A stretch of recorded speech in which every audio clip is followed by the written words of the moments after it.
ताल के चंबल जे मनशियात फरोशन मुनवर रिंद आसिफ खासकेली जो नौजवान इरशाद खासकेली के CIA पुलिस हथा खड़ाइण जूं धमकियूं।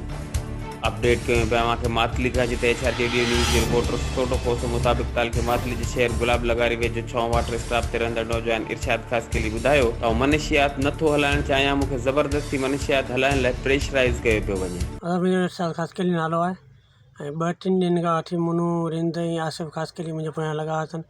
चवंदा जेको असांजो उतां ते माल ठहे पियो इहो तोखे राति जो सिपलाई कर, तोखे मज़ूरी ॾींदासीं। मुंहिंजो भाउ अहिड़ी मज़ूरी मूंखे खपे ई कंदी जेको नौजवान नसुल खे आउं तबाह करियां, ज़हर फैलायां।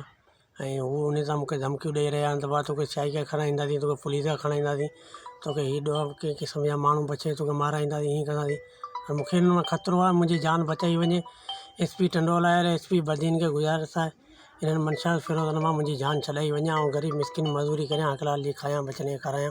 हिन मां मुंहिंजी जान छॾाईंदे हीअ मूंखे डेली धमकियूं ॾियनि थियूं, पंहिंजूं ॾिठी आहे। यादि रहे त मनशियात फरोश मुनवर रिंद जे उताक ते ठहंदड़ मनशियात ताल के मातली जी हदनि में पहुचे थी, जितां खां साबन दस्ती, कालरो मोरी, हाजी मीर खान, माणक लगारी, नबी बख्श पंजाबी में सरेआम विकिरो थींदी आहे।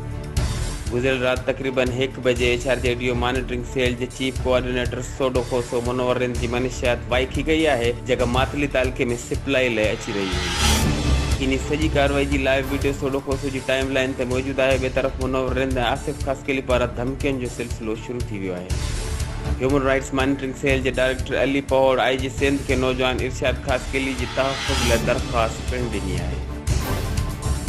HRTD न्यूज़ ते हिन वक़्त ताईं बसि एतिरो ई। वधीक ख़बरनि ऐं अपडेट्स लाइ ॾिसंदा रहो HRTD न्यूज़।